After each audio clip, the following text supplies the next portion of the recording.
बिस्मिल्लाहिर्रहमानिर्रहीम। नाज़रीन मोहतरम अस्सलाम वालेकुम। मैं कैसर मिर्ज़ा आपसे मुखातिब हूँ। नाज़रीन आज बहुत इंपॉर्टेंट डे है और बहुत सी अहम तरीन इन्फॉर्मेशंस है जो आपके साथ शेयर करनी है। सबसे पहले हम आपको बताएंगे कि पाकिस्तान की मिलिट्री इस्टेब्लिशमेंट ने आज बहुत बड़ी अचीवमेंट की है। जी हाँ, अचीवमेंट भी आपको बताएंगे और ये ऐसी अचीवमेंट है कि उन्होंने पाकिस्तान का सिविल सर्विस निज़ाम जो है उसकी शहर को अपने कंट्रोल में ले लिया है। अगर यूं कहें कि पूरे मुल्क की ब्यूरोक्रेसी को उन्होंने अपनी मुट्ठी में कर लिया है तो बेजाना होगा। ये कौन सा ऐसा इकदाम किया है, कौन सा ऐसा फैसला हुआ है, ये हम आपको बताएंगे प्रोग्राम में आगे चलकर। साथ ही साथ आज DG ISPR की भी अहम प्रेस कॉन्फ्रेंस हुई है। उसके चीदा निकात जो पाकिस्तान के पॉलिटिकल सिस्टम पर असरअंदाज होंगे और इस्टेब्लिशमेंट आगे क्या करने जा रही है, मिलिट्री की क़यादत के कौन सी सोच किस हवाले से क्या पाई जा रही है, उस पर भी बात करेंगे। और साथ ही आपको ये भी बताएंगे कि पाकिस्तान की एक और अहम तरीन शख्सियत जो बैरून मुल्क थी वो वापस आ चुकी है। जी हाँ, साबिक chief justice of Pakistan Saqib Nisar sahab, जिनकी जो बैरून मुल्क मौजूदगी पे तरह तरह के कहानियाँ, तरह तरह के किस्से बयान किए जाते थे कि वो वापस आएंगे, उनको गिरफ़्तार कर लिया जाएगा, ये होगा वो होगा। जी हाँ, वो वापस आ चुके हैं। क्यों आए हैं, कैसे आए हैं, कौन लाया है, इस पर भी आपको बताएंगे। और क्या उनके खिलाफ़ कोई कार्रवाई होने जा रही है, उस पर भी बात करेंगे। इससे पहले आगे बढ़े, आपसे गुजारिश है कि आपने हमारे चैनल को अगर अभी तक सब्सक्राइब नहीं किया तो बराह करम सब्सक्राइब कर लें, वीडियो को लाइक और शेयर भी करें।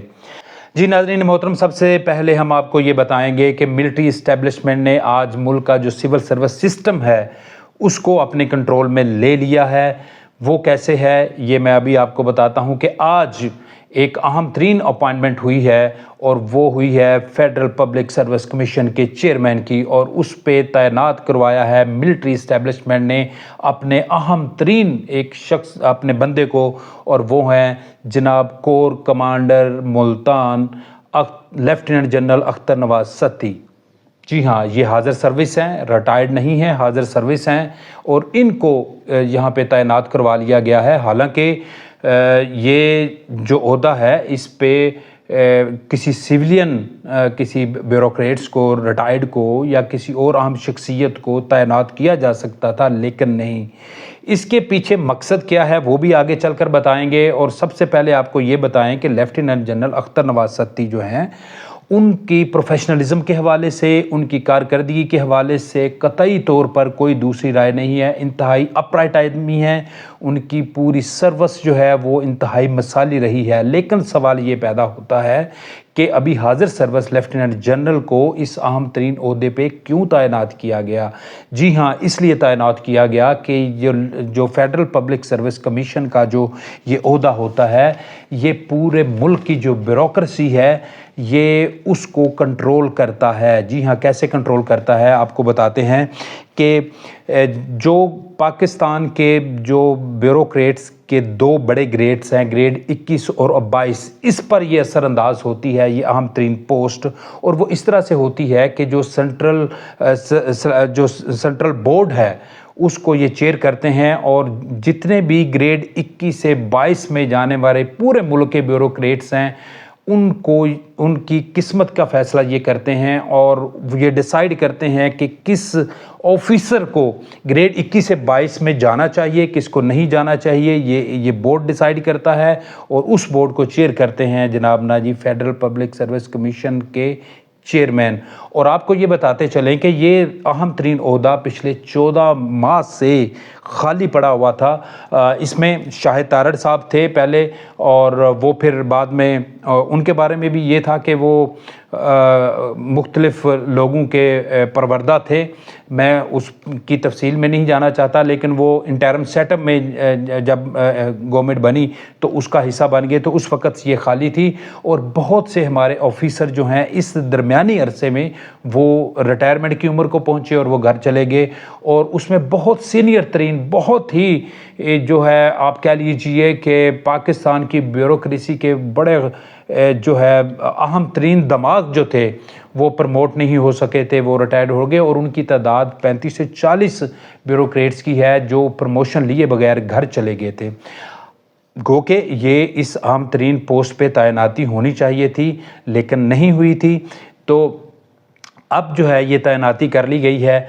अब सवाल ये पैदा होता है कि इससे मिलिट्री को क्या फ़ायदा होगा। जी हाँ, यही तो नुक्ता है जिस पे हम आपको बात ये समझाना चाहते हैं कि जब ग्रेड 21 से 22 में कोई ऑफिसर अपनी प्रमोशंस करवाना चाहता है तो वो यकीनी तौर पर उनकी कोशिश ये होती है कि वो मुतल्लिका बोर्ड के जो अरकान हैं उनके साथ कोई लिंक्स डेवलप करें, उनके साथ कोई राब्ते करें ताकि उनकी प्रमोशन, उनकी फ़ाइल जो है वो आगे जो है वो हो और उनको अपग्रेडेशन की जो है वो सहूलत मिले और प्रमोट हों। और रिटायरमेंट से पहले, ये रिटायरमेंट की आखिरी उम्र में जो है ये ग्रेड 21 से 22 में प्रमोट होते हैं, और इस वक्त पूरे मुल्क के जो ब्यूरोक्रेट्स हैं उनकी एक बड़ी तादाद है जो इस वक्त ग्रेड 21 से 22 में प्रमोट होना चाहते हैं। अब चूँकि इस अहम तरीन पोस्ट पे तैनाती हो चुकी है, मुमकिन तौर पर उनके केसेस का एक एक का जायज़ा लिया जाएगा और उसके बाद उनकी प्रमोशन होगी। अब क्या करेंगे जी ये सारे मुल्क के जो ब्यूरोक्रेट्स हैं, ये जनाब यही तो सवाल है। वो सबसे पहले रुख इख्तियार करेंगे ऐसे लोगों का कि जिनके तल्लुकात है मिलिट्री इस्टेब्लिशमेंट के साथ, जो उधर से जहाँ से स्टंप लगेगी, सिफारिश आएगी, पर्ची आएगी, वो बंदा प्रमोट होगा।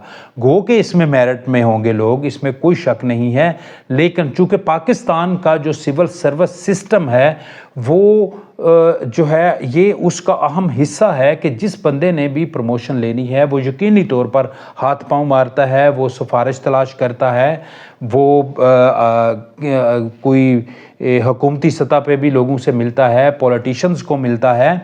तो इस वक्त जो फोकस हुआ करेगा वो यकीनी तौर पर GHQ होगा, वो यकीनी तौर पर इस्टेब्लिशमेंट के दीगर लोग होंगे कि किसी जनरल को तलाश कर रहा होगा, कोई किसी ब्रिगेडियर को, कोई किसी को, इन तमाम लोगों के मिन्नत तरले समाजत होती होगी।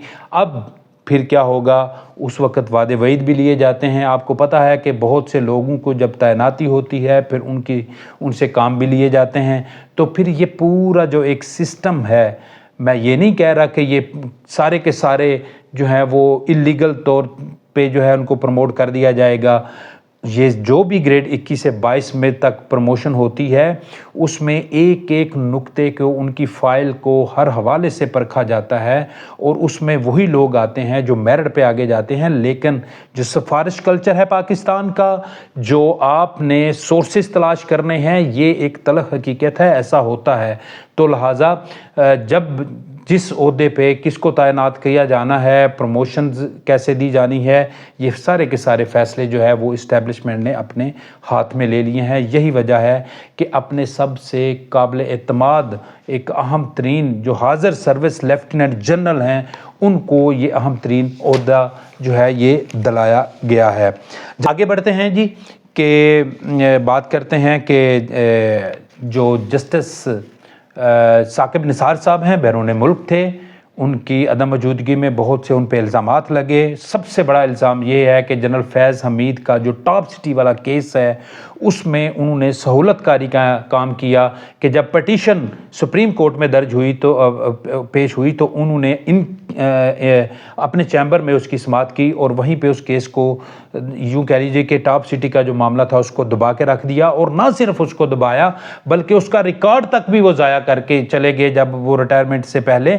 तो अब जो है वो शरीक मुजरिम मुल्जिम हैं फैज़ साहब के साथ। लेकिन अब क्या आर्मी उनके ख़िलाफ़ कार्रवाई करेगी या नहीं करेगी ये एक अलग सवाल है। लेकिन ये अब आज की अपडेट ये है कि वो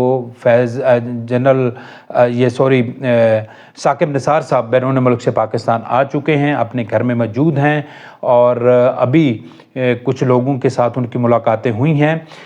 इस्टेब्लिशमेंट भी उनके किरदार के हवाले से जो शवाहिद हैं, जो प्रूफ हैं वो इकट्ठे कर चुकी है। لیکن میری اطلاعات یہ ہیں کہ اسٹیبلشمنٹ ان کا کیس فی الوقت ملٹری کورٹ میں چلانے کے لیے یا ان کے خلاف کوئی کسی قسم کی قانونی کارروائی کے لیے جو آرمی کا سسٹم ہے اس کے تحت نہیں کرنے جا رہی، بلکہ وہ کوشش کریں گے کہ وہ ان کے خلاف کوئی پٹیشن اگر دائر ہو سپریم کورٹ میں تو عدلیہ کے ذریعے ہی ان کا جو کردار ہے، جو ان کا طرز عمل رہا ہے، وہاں سے ہی ان کا احتساب کا جو عمل ہے وہ شروع ہو اور وہاں سے ہی ان کے حوالے سے کوئی فیصلہ آئے۔ فی الوقت آرمی نے ان کو ملٹری سسٹم کے ذریعے ان کا احتسابی عمل شروع کرنے کا کوئی فیصلہ نہیں کیا۔ آگے بڑھتے ہیں جی، بڑی امپورٹنٹ پریس کانفرنس ہوئی ہے آج D G I S P R کی طرف سے۔ اس میں بہت سے اہم نکات کی طرف انہوں نے اشارہ کیا ہے۔ جو میری نظر میں سب سے اہم ترین نکتہ ہے وہ کیا ہے، اس پر ہم بات کریں گے۔ صرف 3-4 جو امپورٹنٹ ایشوز ہیں اس پر ہم بات کریں گے۔ سب سے پہلے جو اہم ایشو ہے وہ یہ ہے کہ انہوں نے کہا کہ کسی نے بھی آرمی ایکٹ کے تابع شخص کو مفاد کے لیے استعمال کیا ہوگا تو قانون اپنا راستہ بنائے گا، خواہ اس کا کوئی بھی عہدہ ہو۔ پوری پریس کانفرنس کا یہ نچوڑ ہے۔ جی ہاں، اس میں وہ میسج کس کو دینا چاہتے ہیں؟ اس میں وہ میسج ان لوگوں کو دینا چاہتے ہیں کہ جو جنرل فیض حمید کو اپنے ذاتی مفاد کے لیے استعمال کرتے رہے ہیں۔ جی ہاں، یہ کون کرتا رہا ہے؟ میں تو نہیں کرتا رہا، میرے خیال میں آپ میں سے بھی کوئی نہیں کرتا رہا ہوگا۔ یہ وہی کرتے رہے ہیں جو اقتدار میں تھے، اور یہ اشارہ جو D G I S P R کا ہے وہ ڈائریکٹلی عمران خان صاحب کی طرف ہے، کیونکہ عمران خان سب سے زیادہ فیض حمید صاحب کو اپنے پولیٹیکل مقاصد کے لیے استعمال کرتے رہے ہیں، اور انہوں نے واضح کر دیا ہے کہ اس شخص کے خلاف جو ہے وہ قانون کے مطابق کارروائی ہوگی۔ اور پھر انہوں نے یہ بھی کہا کہ فیض حمید کیس میں کسی کا جو بھی عہدہ ہوگا اس کے خلاف کارروائی ہوگی۔ اب کس کا عہدہ ہوگا؟ عہدہ یقینی طور پر وزیر اعظم کا تھا، اور وہ اس پہ عمران خان تھے، جو ڈائریکٹلی کہہ لیجئے یا انڈائریکٹلی کہہ لیجئے جو اس کے بینیفیشریز تھے۔ تو اس سے واضح ہوتا ہے کہ اسٹیبلشمنٹ عمران خان کو بالکل کسی قسم کی رائے دینے کے لیے تیار نہیں ہے، بلکہ آنے والے دنوں میں ان کے خلاف کارروائی مزید سخت ہونے جا رہی ہے، اور ممکنہ طور پر ان کو ملٹری کی حراست میں لے کر ان کے خلاف جو ملٹری کورٹ ہے اس میں کیس چلایا جائے گا۔ لیکن ابھی اس میں کچھ دن باقی ہیں۔ جی ہاں، ابھی یہ نہیں ہے کہ کل جا کے جو ہے وہ ان کو ملٹری کی حراست میں لے لیں گے اور شروع کر دیں گے۔ ابھی اس میں کچھ دن باقی ہیں، لیکن یہ ان کا حتمی فیصلہ ہے۔ اور میں نے اپنے پچھلے ولاگ میں بھی بتایا تھا کہ کور کمانڈر کی جو کانفرنس ہوئی تھی اس میں یہ طے کر لیا گیا تھا، اس میں اس کی باقاعدہ اپروول ہو چکی تھی کہ ان کا ملٹری ٹرائل ہوگا۔ اب کب ہوگا اس کے لیے کچھ دن مزید انتظار کرنا پڑے گا۔ آگے چل کر ایک اور امپورٹنٹ نکتہ ہے جس کی طرف D G I S P R نے بات کی ہے، اور وہ ہے کہ ایک تو انہوں نے اپنے ادارے کے اندر خود احتسابی کا جو عمل ہے اس کا ذکر کیا۔ وہ سب کو پتہ ہے کہ فیض حمید کے خلاف کارروائی ہوئی، حاضر سروس لیفٹیننٹ جنرلز 2 جو ہیں ان کا کورٹ مارشل اس سے پہلے ہوا۔ پھر اس کے علاوہ 35-40 ایسے آفیسرز ہیں جن کا کورٹ مارشل ہوا جو اس وقت سزا بھگت رہے ہیں۔ ان کے سارے جو اشتہارات تھے، جو ان کے جو آپ کہہ لیجئے کہ ان کو مراد ملتی ہیں ریٹائرمنٹ کے بعد، وہ واپس لے لی گئی ہیں۔ تو یہ جو عمل ہے یہ تیزی کے ساتھ چل رہا ہے۔ تو ساتھ ہی ساتھ انہوں نے اس کا حوالہ دیتے ہوئے ایک اور ادارے کو میسج دیا ہے کہ وہ بھی اپنے خود احتسابی کا جو عمل ہے وہ خود کریں۔ جی ہاں، یہ کس کو کہا گیا ہے؟ یہ کیا پولیس سروس کو کہا گیا ہے، یا کسٹم ڈپارٹمنٹ کو کہا گیا ہے، یا فارن سروسز گروپ کو، یا سیکریٹریٹ گروپ کو کہا گیا ہے؟ نہیں بھائی نہیں، ان کے کسی گروپ کو نہیں کہا گیا، بلکہ ان کا اشارہ صرف اور صرف عدلیہ کی طرف ہے کہ عدلیہ بھی جو ہے اپنے ادارے میں خود احتسابی کے عمل کو یقینی بنائے۔ اب ہوتا کیا ہے کہ بہت سے امپورٹنٹ اور سالڈ ایویڈنس کے ساتھ کیس کورٹ میں جاتا ہے۔ کورٹ کیا کرتی ہے؟ وہاں پہ پولیٹیکل بنیادوں پر اس کے فیصلے کرتی ہے، اور جو اکیوزڈ ہے وہ دندناتے پھرتے ہیں۔ اب कैसे, मतलब बहुत से ऐसे बड़े बड़े दहशत गर्द हैं जिनके केसेस का मैं हवाला भी दे सकता हूं कि उनके कोर्ट में केसेस गए, कोर्ट ने उनको बेल पे छोड़ दिया। बहुत से बड़े बड़े स्मगलर्स हैं ऐसे कि उनके ठोस शवाहिद उनके पास थे उनके केसेस के हवाले से, लेकिन कुछ ही अरसे के बाद कोर्ट ने उनको ज़मानतों पर रहा कर दिया। इसी तरह जो 9 मई का जो वाक़या हुआ उसमें आप देख लीजिए कि कितने सारे ऐसे जो लोग हैं जो उसमें मुलव्वस थे, उनको कोर्ट ने ज़मानतों पर छोड़ दिया, हालांकि वो केसेस ऐसे नहीं थे कि उनको फौरी तौर पर ज़मानतें दे दी जाती। और कोर्ट ने ये भी फैसले किए हुए हैं कि एक शख्स के ख़िलाफ़ अगर 15 या 20 केसेस हैं पूरे मुल्क में या 50 केसेस हैं, तो इस्लामाबाद का जस्टिस एक ऑर्डर जारी करता है और वो कहता है कि ना इनके जितने भी केसेस हैं किसी केस में इसको गिरफ्तार ना करें। आप मुझे ये बताइए कि कौन सा ऐसा कानून है, कौन सा ऐसा लॉ है जो जज को ये इख्तियार देता है कि एक मुल्ज़म ने जुर्म किया है बलूचिस्तान में, एक मुल्ज़म जो है वो कार्रवाई करता है लाहौर के किसी एक गली मोहल्ले में या किसी इलाके में, तो इस्लामाबाद का जस्टिस वहाँ का फ़ैसला कैसे कर सकता है? वो तो अपनी ज्यूरिस्डिक्शन में रहते हुए फ़ैसला कर सकता है, वो उस पटिशन पे फ़ैसला कर सकता है जो उसके पास दायर होती है। ये वो कैसे कह सकता है कि क्या उसने उसके जुर्म की जो नौइयत है खुद से उसको परख लिया है, क्या खुद से वो प्रोसिक्यूटर भी बन गया है? तो ये वो सारे अवामल हैं जिसकी तरफ इशारा है DGISPR का कि वो ऐसे जजेस का भी मुहासबा करें, ऐसे जजेस के केसेस को सुप्रीम जुडिशल काउंसिल में लेकर जाया जाए और उसके ज़रिए उनके खिलाफ कार्रवाई करें। आप मुझे ये बताएं कि कितने जजेस हैं जिनके खिलाफ आज तक कार्रवाई हुई है? कोई बता सकता है? ये नहीं भाई, वो अपने लोगों को तहफ़्फ़ुज़ देते हैं, अपने लोगों को कार्रवाई से बचाते हैं। अब आप देख लें कि इस वक्त 26-27 लाख केसेस मुख्तलिफ अदालतों में ज़ेर इल्तवा हैं, उनको इंसाफ कौन देगा? मैं तो देने से रहा, आप में से भी मेरे ख्याल में कोई बंदा नहीं इंसाफ दे सकता। अदालतों ने इंसाफ देना है, उन जजेस ने इंसाफ देना है, लेकिन वो शायद इंसाफ के लिए नहीं बैठे हुए, वो किसी और मकासद के लिए ये बैठे हुए हैं। कोई अपने पॉलिटिकल एजेंडेस को पूरा कर रहा है, कोई रिश्तेदारियां निभा रहा है, कोई कुछ कर रहा है, कोई कुछ कर रहा है। तो लिहाजा एस्टेब्लिशमेंट ने उस तरफ इशारा किया है कि हम अपने अदारे में खुद एहतसाबी के अमल को आगे बढ़ा रहे हैं, आप भी खुद एहतसाबी के अमल को बढ़ाएं। तो लिहाजा ये एक अहम तरीन इशारा था और पैगाम भी था कि उस पे के हवाले से जो है वो कार्रवाई करें। आगे चलते हैं जी। बाकी उन्होंने एक और मैसेज दिया है जी, किसी सियासी निज़ाम या पार्टी के हम तरफदार नहीं हैं। गो कि ये मैं समझता हूँ कि ये एक रवायती जुमला है और ये माजी में भी हम सुनते रहे हैं कि हम किसी पॉलिटिकल पार्टी की सपोर्ट नहीं करते, हमारे लिए तमाम पॉलिटिकल पार्टीज़ एक हैं। मैं इसको कोई बहुत ज़्यादा इम्पोर्टेंट नहीं देता क्योंकि ये एक रवायती जुमला है। यकीनी तौर पर पाकिस्तान की इस्टेब्लिशमेंट किसी ना किसी पॉलिटिकल पार्टी के सर के ऊपर हाथ रखती है, जो वो क्या उसको कहते हैं कि शफकत का जो हाथ जिसके ऊपर आता है वो इक़्तिदार में आ जाता है, जिसके सर से हाथ उठता है वो जेल में चला जाता है। तारीख़ इससे बड़ी पड़ी है ऐसे वाक़यात से। तो लिहाजा ये एक रवायती जुमला है, इसको बहुत ज़्यादा सीरियस नहीं लेना चाहिए। और ये पैगाम दिया है उन्होंने PTI के लिए और बाकी लोगों को तसल्ली देने के लिए उन्होंने ये बात ज़रूर की है कि हमारा तो जी तल्लक ही कोई नहीं है। वो जैसे उन्होंने पहले कहा था कि हम तो न्यूट्रल हैं, तो इसी बात को लेकर इमरान खान भी कहते रहे हैं कि न्यूट्रल हैं तो न्यूट्रल बने, लेकिन वो हम देखते हैं कि इस्टेब्लिशमेंट का जो ये किरदार है न्यूट्रल वाला वो तो हमें नज़र नहीं आता। तो लिहाजा मैं इसको एक रवायती जुमले के अलावा कुछ नहीं लेता। और एक बहुत इम्पॉर्टेंट उन्होंने बात की है कि जो ख्वारिज हैं, जो दहशतगर्दी ही है पाकिस्तान में फैली हुई, उसके ख़िलाफ़ उन्होंने कहा है कि हुकूमत और अदारों को यकजा होना होगा।